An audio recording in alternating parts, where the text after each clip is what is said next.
Welcome back, friends. I'm your host and ghost, and this is episode number 3. And हम लोग इस वक्त जा रहे हैं एक गांव के बाजार में एपिसोड की शुरुआत करने। और ये आपको बाजार दिखाई दे रहा होगा।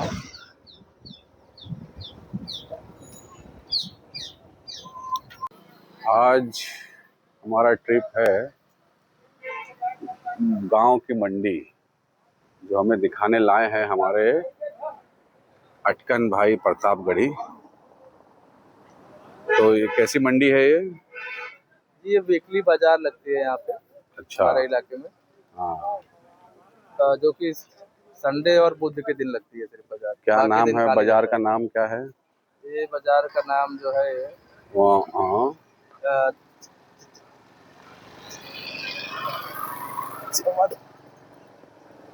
चमनगंज बाजार बोलते हैं। अच्छा, अटकन भाई चमनगंज बाजार दिखाते हैं।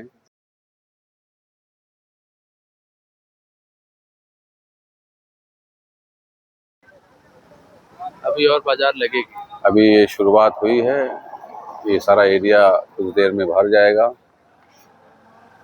फिर आपको बाजार की सैर कराएंगे। और ये चाचा हमको देखते हुए जा रहे हैं, मुस्कुराते हुए। मुस्कुरा के चले गए। अभी हम एक गांव की छोटी सी मंडी में है। जैसे हम बॉम्बे में या किसी बड़े शहरों में शॉपिंग मॉल में जाते हैं, वैसे लोग यहाँ इस छोटी मंडी में आते हैं अपनी ज़रूरत की चीज़ें खरीदते हैं।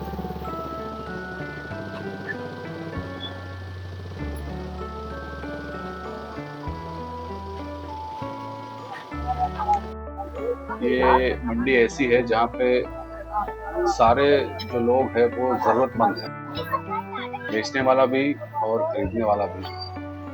अपनी खेती की हुई फसलों को, सब्जी, तरकारी, वेजिटेबल्स को लाकर मार्केट में बेचना और लोग आकर इसको खरीदना। इस बेचने और खरीदने में सिर्फ ये स्वार्थ है कि अपनी जिंदगी को जिंदा रखें।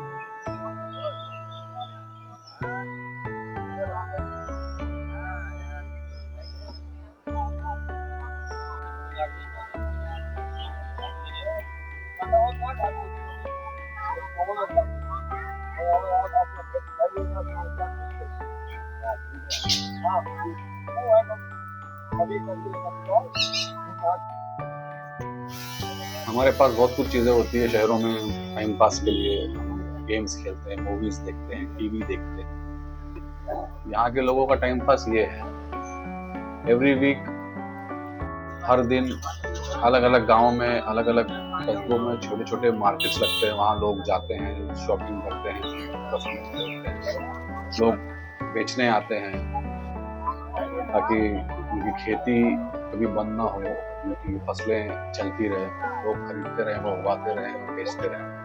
उम्र दराज, जवान, सब लोग यहाँ आते हैं। बहुत ही अच्छा माहौल होता है। बहुत दिन हो गए, बहुत साल हो गए इस तरीके से मार्केटिंग किए हुए। शहरों में ऐसे मौके नहीं मिलते, ना ऐसी मार्केट्स मिलती है। यहाँ सब कुछ ऑर्गेनिक है, बिना केमिकल्स की पैदावार, नेचुरल तरीके से पैदा किया हुआ अनाज, सब्जी, तरकारी, बटर है। इस मंडी में हमें कुछ लोग मिले हैं जो हमें आगे एपिसोड में या इसी एपिसोड में दिखेंगे, उनका इंटरव्यू करेंगे। अभी और मार्केट घूमते हैं, देखते हैं यहाँ क्या कैसे चलता है, आपको भी दिखाते हैं। देखिए और एपिसोड में बने रहिए।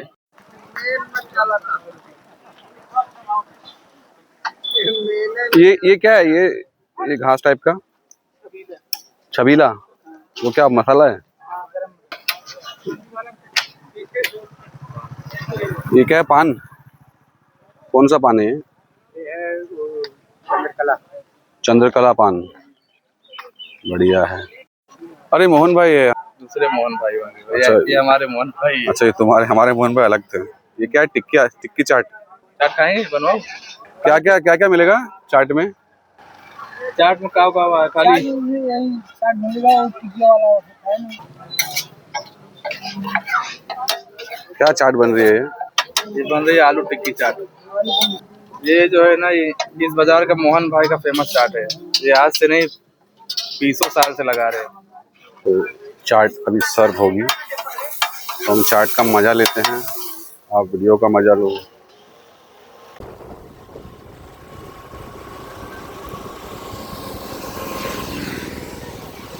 सो गाइस, मार्केट से जैसे ही हम निकले मौसम सुहाना हो गया और बारिश शुरू हो गई।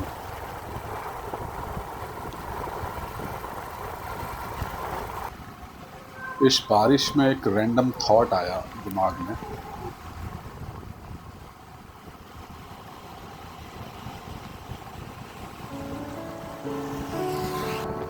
मंडी में हम जिन लोगों से मिले थे वो एक जनरेशन है जिसने खुद को मिट्टी से जोड़े रखा है।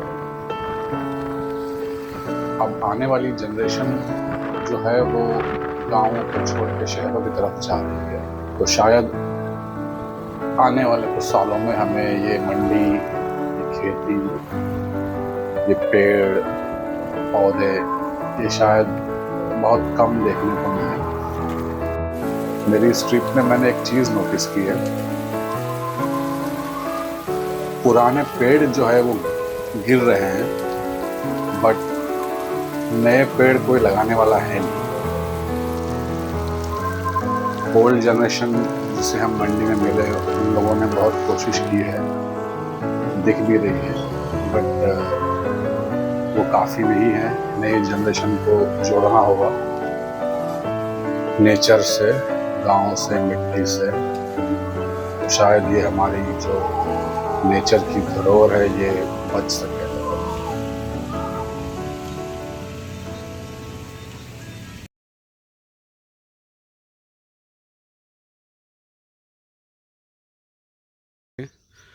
अटकन भाई, जी प्रतापगढ़ी जी। मिलाइए अपनी गाय से।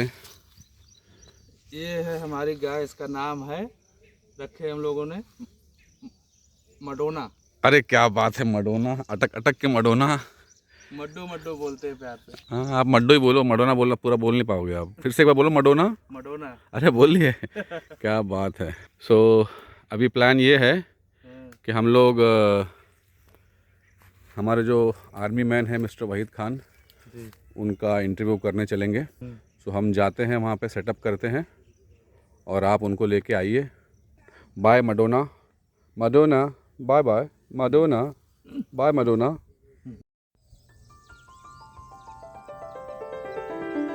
Welcome guys. अभी हम कड़ी धूप में आ गए हैं गलती से।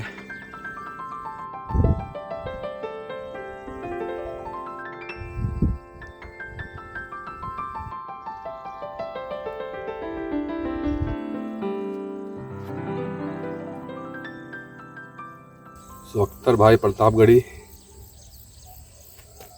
मिस्टर वहीद खान को ले आए हैं, एक्स आर्मी मैन, आप देख सकते हैं।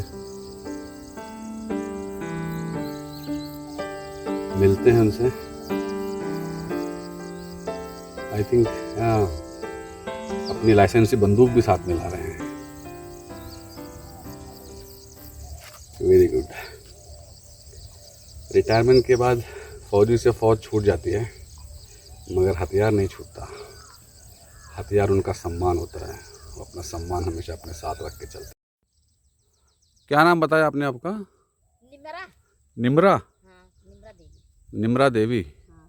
तो निम्रा देवी जी, आप क्या कर रहे हैं यहाँ पे? हम हाँ यहाँ हाँ। खेत में खड़ी है। अरे क्या जवाब है, खेते में खड़े हो? हाँ तो यहाँ जो हमारे फौजी मनई हैं हाँ वहीद भाई, हाँ। बताइए कुछ उनके बारे में। उनके बारे में हाँ। और हन फौज रहवे बहन फौजिया मनई। अच्छा। अब ये खेती करत हाँ। हाँ। हाँ, वो में मऊ लगी रही थे। आप क्या करते हो उनके साथ? उनके साथ ये निराऊ गोड़ब लगाऊ, धान काटब, धान पीटब, धान ये मऊ करी थे। अच्छा। हाँ। आपसे मिलके अच्छा लगा? हाँ आपसे मिलके अच्छा लगा। हाँ हाँ हाँ।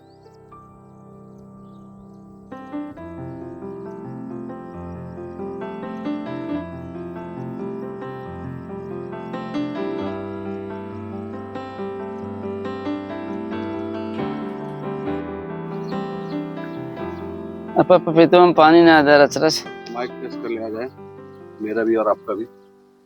हाँ। आवाज सही आती है? कुछ बोले तो चेक करें। क्या बोलूं? 1 2 3 mike test, mike test. 1 2 3 mike test, mike test. Hello. आज का इंटरव्यू थोड़ा सा हमारा अलग टाइप का होगा, जहां हम कम बोलेंगे और हमारे फौजी भाई ज़्यादा बोलेंगे। बिल्कुल फ्री छूट, एकदम फ्री माइंड से आप बताइए अपने बारे में, लोग जाने आपके बारे में। जैसा कि मैं प्रेजेंटली मैं यूपी का रहने वाला हूं और मेरे विलेज का नाम गजराही है। ये उत्तर प्रदेश डिस्ट्रिक्ट प्रतापगढ़ से मैं बिलोंग करता हूं। मैं 1990 में मार्च में मैंने ज्वाइनिंग की थी आर्मी। मैं एक सिपाही रैंक से मैंने ज्वाइनिंग की थी। उसके बाद जैसे जैसे मेरी सर्विस बढ़ती गई, फिर उसके बाद मेरा प्रमोशन अप होता गया। मैंने सेना में क्वालिफाई किया, फिर मैं नायक बना। फिर क्वालिफाई का टाइम आया 5 साल के बाद, फिर मैं हवलदार बन गया। फिर नेक्स्ट दम उसके बाद फिर मेरे पास 1 स्टार आया, मैं नायब सूबेदार बना। और उसके बाद फिर मैं सूबेदार बना। सूबेदार बनने के बाद इन सब के बीच में मेरे कई जगह ट्रांसफ़र हुए, जिसमें मेरा सबसे जो मेरा हेडक्वार्टर है, ज्वाइनिंग का हेडक्वार्टर मेरा जिसको बोलते हैं, वो मेरा पूना था। और पूना के बाद फिर मैं आसाम में गया, जो कि एक डिस्टर्ब एरिया है। आसाम में मैं तकरीबन 7 साल के आसपास रहा। मेरा ट्रेड, मैं इंजीनियरिंग में आया था और इंजीनियरिंग डिपार्टमेंट है आर्मी में। और उसके बाद फिर मेरा एक ट्रेड मिला IWT, इनलैंड वाटर ट्रांसपोर्ट, जो कि ये इंडियन आर्मी में सिर्फ इंजीनियर के पास है। और इसका हमारा ट्रेड ट्रेनिंग यानी ट्रेड वर्क जो हमारा चलता है, आसाम में हमारा चलता है। आसाम में जैसा कि बहुत हाई फाई फ्लड होता है, जैसा कि लोग जानते हैं कि जब वो ब्रह्मपुत्र का कटाव होता है तो बहुत सारी एरिया जो है, बहुत सारे गांव बह जाते हैं, डूब जाते हैं। वहाँ पर मैं रहा, वहाँ बहुत टिप ड्यूटी हमारी रही। हम लोगों का नदी में रहना था, हमारे वाटरशिप थे। फिर वहाँ से फिर मैं कलकत्ता आ गया। वहाँ मैं कई साल रहा। वहाँ से हमारा ट्रेनिंग क्रू जाता था ये गंगा सागर। जब गंगा सागर का ये मेला होता है, ये जनवरी के महीने का, वहाँ से फिर हम लोग आ गए, सुंदरबन चले जाते थे। सुंदरबन एशिया का टॉप डेल्टा है, सबसे बड़ा डेल्टा जो है सुंदरबन है एशिया का। और वहाँ पर वो बहुत बड़ा डेल्टा है। वहाँ पर आप ये सोचे कि हम कहीं से जाके कहीं से आ जाएंगे, तो विदाउट GPS आप मूवमेंट नहीं कर सकते। काफी गहरा जगह है, काफी गहरी जगह है और वो फॉरेस्ट है। और वो वहाँ पर नदी का जाल है पूरा। नदी का जाल मतलब ये रिवर वहां से गई है, वो रिवर वहां से गई है, वो यहाँ के मिली है, वहाँ आप बगैर GPS के आप जा नहीं सकते, कंफ्यूज हो। काफी नदियां वहाँ आके मिलती है और शायद वो संगम है नदियों का, समंदर का। जी जी जी। तो बैक वाटर और नदियां एक साथ मिलती है, काफी नदियां वहाँ मिलती है। तो बहुत बड़ा डेल्टा है। डेल्टा मतलब जंगल है और प्लस वो दलदल है। हाँ, दलदल भी है, जंगल भी है। आप देखे होंगे तो वो बहुत बड़ा डेल्टा है। और वहाँ की नदियां जो है बहुत डिप हैं, बहुत उनका डिप्थ वही था, कहीं कहीं तो 100 फीट डिप्थ है उनकी। उसके बाद वहाँ से फिर मैं जब लौट के आया कलकत्ता से, तो फिर मेरा टर्न लग गया RR JNK। ये क्या है? Jammu and Kashmir. Okay, JNK। Okay, yes, Jammu and Kashmir में हमारा एक सेक्टर के अंदर हम लोग थे। हमारा वहाँ पर मेन तो श्रीनगर था, लेकिन हम लोग बारामूला में थे, जो बहुत डिस्टर्ब एरिया है। बारामूला इतना डिस्टर्ब है कि हम लोग जब शाम को निकलते थे, लास्ट लाइट के बाद ही निकलते थे, तो कोई नहीं जानता था कि हम जिंदा आएंगे। लास्ट लाइट क्या होता है? लास्ट दिन डूबने के बाद। अच्छा, दिन डूबने के बाद, मतलब सूरज डूबने के बाद। फर्स्ट लाइट हो गया, दिन निकलते, लास्ट लाइट दिन डूबने के बाद। तो वहां पर कोई नहीं जानता था कि हम अभी जा रहे हैं अम्बुश के लिए, लौटेंगे नहीं लौटेंगे ये मालूम नहीं है। लौट आया उसका मुकद्दर है। तो हर जवान, हर कमांडर जो जाता था, और सब जिस मजहब का होता था, वो उस मजहब को याद करके जाता था कि हम जैसे जा रहे हैं वैसे आए, मुकाबला हो तो हमारी फतेह हो। और मिलिटेंसी मूवमेंट रात में होती है। फिर वहाँ हम रहे तकरीबन 2 साल। बहुत टफ ड्यूटी किया वहाँ मैंने। वहाँ से लौटने के बाद फिर ऐसा इंसिडेंट होगा आप लोगों का? एक्सीडेंट हमारा अपना पर्सनल तो नहीं हुआ था, लेकिन वहाँ पर बहुत सारे ऑपरेशंस हुए थे जिसमें कई सारे मिलिटेंट्स का किल हुआ था। और हमारे 2 साल के पीरियड में हमारा एक जवान भी शहीद हुआ था उसमें। और बहुत बड़ा ऑपरेशन था। उसमें एक ऑपरेशन हमारा हुआ था बहुत बड़ा, जिसमें हम तकरीबन 52 आवर्स ऑपरेशन में थे। हमारे पास कोई खाने का सामान नहीं, पीने का पानी नहीं। हम देते थे, झरना वहां गिर रहा है, लेकिन मूवमेंट करके हम उस झरने के पास जा नहीं सकते थे, क्योंकि वो एक जो जहां हमारा ऑपरेशन चल रहा था उसे हेलमेट टॉप कहते हैं। हेलमेट टॉप में ऐसा है कि वहां पर मिलिटेंट हाइड आउट बनाते हैं। पहाड़ी के ऊपर वो एक अपना अंदर एक बाहर से एक जैसा एक भेड़िया जाएगा उतना उसका सुराग होता है, और अंदर उनके पास 2 कमरे 3 कमरे 1 कमरे बने होते हैं। पूरा उनके पास गैस होगा। हाँ हाँ हाँ, यस। उसके अंदर पूरा का पूरा रहता है। उनके जूते होते हैं, पानी होता है, कंबल्स होते हैं, यानी फुल वेदर का उसका उनके पास एक केव टाइप या हाउड आउट उसको बोलते हैं आम लैंग्वेज में वहाँ। तो वो लोग उसमें रहते हैं। तो वहाँ जाना बड़ा टफ था, लेकिन यह है कि हम लोगों ने वहाँ पर 55 आवर्स 55 घंटे हमने वहाँ किया था। और ऐसा हुआ कि सारी में 55 हाँ कंटिन्यू में। और उसमें क्या हुआ कि जो हमारा जो ब्रिगेड होता है ना, उसके अंदर जितनी कंपनियां होती हैं ना, यूनिट होती हैं, उन कंपनियों होती हैं, उनके अंदर 4-4 कंपनियां होती हैं, एक हेडक्वार्टर होता, पूरी की पूरी लगी थी 4 यूनिट और सबकी कंपनियां। बहुत बड़ा ऑपरेशन था वो, बहुत बड़ा। तो कितने लोग होंगे इसमें? उसमें तकरीबन 600-700 लोग थे।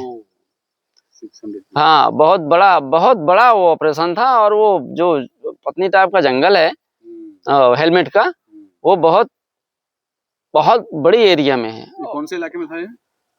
उसी बारामूला इलाके का है। हाँ, तो वो क्या है ना, एक हाइट है चारों तरफ से और ढलान है, और अंदर की तरफ भी उसका ढलान है। फिर अंदर बहुत बड़ा लेबलिंग है उसकी। हाँ, तो वहां पर कहाँ से मोमेंट होगा किसी को पता नहीं है। तो उसमें क्या हुआ, हमारी सारी यूनिट शाम होते होते क्लोज हो गई। अभी मुझे मेरे वाकी टाकी पे मैसेज नहीं आया। कमांडर मैं ही था उसमें। मेरे साथ 7 जवान थे, जिसका कमांडर मैं था। तो अब वो जवान बोल रहे हैं कि साहब चलो, लेकिन अभी मुझे मैसेज नहीं आया। मुझे पता है मेरी 4 जो मेरी यूनिट की 4 कंपनियां थी वो क्लोज हो गई। मुझे मालूम था क्लोज हो गई हैं, लेकिन मेरे लिए कोई आदेश नहीं। बिना ऑर्डर के हिल नहीं सकते। बहुत टाइम हो गया, रात के 8 बज गए। तो हमारे जवान बोल रहे हैं साहब यहाँ तो इतनी यूनिट लगी होती तो अभी मोमेंट मुश्किल होता है, और आप इतने जवान को लेके बैठे। हमने कहा यार क्या जिंदगी में होते एक बार है, आएंगे तो देख लेंगे। हमारे पास उतने आर्म्स थे, अम्युनिशन थे, हमारे पास स्नाइपर्स थी, हमारे पास LMG थी, हमारे पास MGL था, हमारे पास AK थी, हमारे पास सब कुछ, ग्रेनेड्स से बहुत सारे थे, तो प्रॉब्लम नहीं थी। फिर हमने लास्ट कॉल अपने सीनियर को मिलाया। हमने कहा साहब आदेश क्या है? बोले साहब कहाँ हो? हमने कहा अभी तो हम वहीं हैं, हेलमेट टॉप पे, फील्ड पे। बोले साहब आप वहीं पर हो? बोले साहब सब आगे मूवमेंट करो। फिर हम रात के 8 बजे वहां से मूवमेंट किए। तो उस ऑपरेशन में हमने देखा था कि हमारे पास पीने का बिल्कुल पानी नहीं था, और हमारी यूरिन जो हो रही थी ना रेड में आ गई थी, उसका कलर चेंज हो गया था, रेड में आ रही थी। पानी की बहुत प्रॉब्लम थी। तो दूसरे दिन सुबह में हम लोगों को जब ये पैरा कमांडो आई, तो उनके पास कुछ टॉफी थी, और ये मटरी जैसा शक्कर पारा होता है, शक्कर फेमस फूड है। तो उन्होंने थोड़ा महाराष्ट्र में बोलते हैं हाँ, तो थोड़ा सा उन्होंने वो दिया, वो हम लोगों ने खाया थोड़ा सा। और कुछ रेडीमेड हलवा था जो कि आर्मी के अंदर वो आता है। हाँ, कैंप राशन में आता है। तो वो हम लोग थोड़ा थोड़ा लिए, थोड़ा हमारे अंदर ताकत आई, जो बिल्कुल 0 हो गई थी वो आ गई ताकत। फिर वहाँ पर मैं 2 साल रहने के बाद फिर मैं अपनी यूनिट में आ गया और यहाँ से मुझे एक बहुत बड़ा टास्क मिला। हमारी एक यूनिट खड़ी होनी थी लखपत गुजरात में। हाँ। वहाँ पर क्या पाकिस्तान का बॉर्डर मैच करता है। ये गुजरात में किस जगह पे? लखपत एक जगह है। अच्छा। आप गूगल में डालेंगे तो लखपत फोर्ट अच्छा। हाँ। तो आएगा। वहाँ पर जब गुरु नानक जी गए थे वहाँ, जब मक्का में गए थे, हाँ। तो वहाँ पर उन्होंने पड़ाव किया था। वहाँ पर गुरु नानक जी का बहुत बड़ा गुरुद्वारा है। किसी टाइम में एक समुद्री भूकंप आया था जिससे वहाँ की जमीन हाइट हो गई अंदर से, तो जो वहाँ आबादी थी धीरे धीरे मूवमेंट कर गई। वहाँ पर न चावल होता था ना अदर कोई भी जो है खेती नहीं होती थी। तो वहाँ पर हमारे पास एक्चुअली में जब हम यहाँ से गए तो हमारे पास तकरीबन 35-40 जवान, एडवांस पार्टी जिसको बोलते हैं, और उस समय मैं सूबेदार था और मुझे एक मेरे नाम का लेटर बना जो ऑफिसर का बना। फिर वहाँ पर मुझे इतनी हार्ड ड्यूटी मिली। फिर मैंने जितनी लोकलिटी थी वहाँ की, चाहे वो एसपी हो, डीएसपी हो, डीएम हो, एसडीएम हो, तहसील हो, हाँ, और उसके बाद ये चाहे तो जहाँ चुल लाइन अफसर होता है, लेखपाल होता है, ये रिवर पुलिस होती है। उसके बाद जीएमसी की 2 कंपनियां थी जो माइंस काम करती हैं, एक समंदर का पानी फिल्टर करके उसके बाद बिजली बनाती है। मैंने इन सबसे कांटेक्ट किया। फिर मैंने 2 लोकेशन तैयार कराए। वहाँ पर सारे अफसर्स लिविंग, जवान्स की लिविंग, जूनियर कमीशन अफसर जितने थे हमारे उनके लिए रहने का, कुक हाउस का, play ground, football, volleyball, hockey ground. तो फिर मैं तकरीबन 30 साल 1 दिन पूरा करके 30 साल 1 दिन। यस।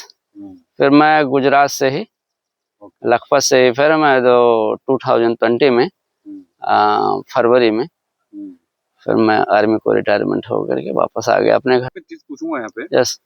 अभी 30 साल 1 दिन हुआ, फिर आपने रिटायरमेंट ले ली, ठीक है? रिटायरमेंट ली मतलब रिटायरमेंट हो गया, आपका सर्विस कंप्लीट हो गई। तो जब ये कंप्लीट होती है सर्विस, तो इसका एंड डेज जो होता है, आखिरी दिनों में सर्विस कंप्लीट होती है, इसका प्रोसीजर क्या होता है?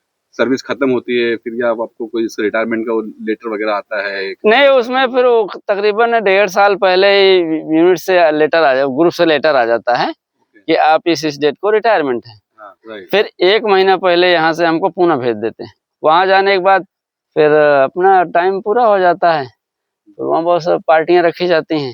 अच्छा। हाँ, ग्रुप कमांडर आता है, बहुत सारे अधिकारी उसके साथ आते हैं और उसका ग्रुप फोटो वगैरह होती है। ग्रुप से जब हमारा यूनिट से हमारी जान होती है, वो यूनिट उसकी माँ होती है। कोई ऐसा इंसान नहीं होगा कि जो यूनिट से अपने आते समय रोया ना।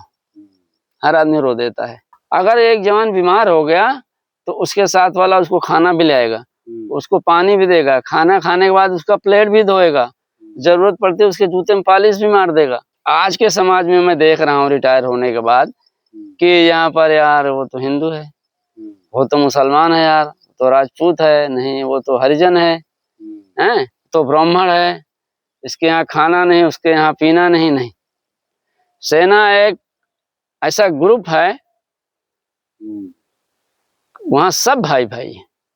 एक जवान अगर रोल कॉल में नहीं है, नाइट रोल कॉल में, नीचे से लेकर ऊपर तक हिल जाता है, जवान कहाँ है, मुझे जवान चाहिए। तो सेना से आने के बाद जवान जब रिटायर होता है, हमने ये मतलब सोचा, मैंने ये महसूस किया कि सेना के जवान के जो जुबान पे होता है वही उसके दिल में होता है। बट यहाँ आकर मैंने ये महसूस किया अपने, मेरे को रिटायर होके 5 साल हो रहे हैं, तो मैंने इन 5 सालों में जज किया, जो हमारे बहुत क्लोज थे, हमारे दोस्त जिसको बोलते हैं, बहुत क्लोज थे, तो हमने देखा उनकी जुबान में कुछ और था, दिल में और कुछ था। आदमी बोलेगा कुछ और करेगा कुछ। उस माहौल से आने के बाद इस माहौल में ढलने के लिए आदमी को थोड़ा सा बहुत, क्या कहते हैं कि बहुत तेज दिमाग लगाना पड़ेगा। तो हमारा कहने का मतलब है कि सिविल में एडजस्ट होना एक फौजी के लिए थोड़ा टफ होता है, क्योंकि लोगों को समझ नहीं पाता है। लोगों की जुबान मीठी है लेकिन दिल काले हैं।